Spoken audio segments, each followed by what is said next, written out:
Hello, my name is Annalie Martin, and today I will be showing you my hair, skin, and nails assessment.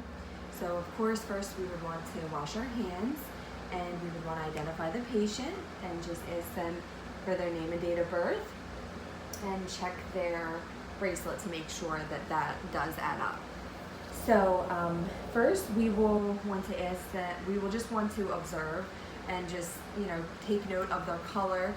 If they do have jaundice or cyanosis or ecchymosis, which is the bruising, we definitely are going to want to take note of that. We also want to make sure that they aren't paler, and just see if there's anything that we can see by just initially looking at them. So we are going to want to feel the arms, just looking for any swelling or any markings or any types of bruising on their arms. And we will also want to check the legs. The wrists and the ankles are going to be very primary places that you may find edema, so that is very important. And you're also going to want to check definitely their hands, because that's very common to have swelling, and the tops of their feet. So you're just going to want to make sure to check their whole body, and just make sure that you're telling the patient what you're doing as you're doing it, continuing to look for for any markings or anything unusual on their skin.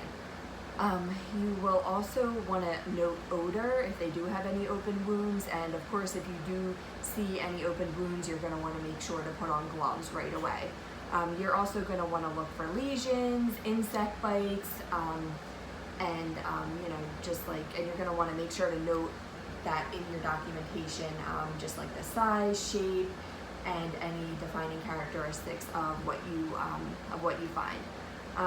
When it comes to the head, you are going to want to ask them if they have had any issues, so that if they tell you that they've had lice, you're going to want to make sure to put on gloves before you check their head. So you're just going to look and make sure that their hair is evenly distributed. You're going to want to look for alopecia, which is balding. And of course, if you see any bugs in their hair, you're going to want to help treat them for that. You also may want to look for ticks in their hair, just like any bleeding, dandruff, anything that you see that is unusual in their head. Okay, and so the next thing you're going to want to do is remember that you're going to want to take you're going to want to feel their temperature with the back of your hand. You're going to want to do the head, their wrist, because that is a common place, the back of their leg, and their heel. You're going to want to feel that for warmth.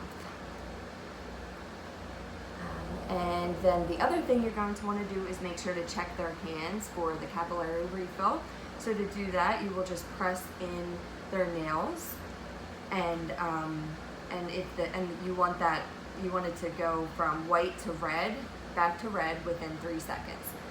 So that is very important. And you're also, another important thing to note is clubbed toenails and nails.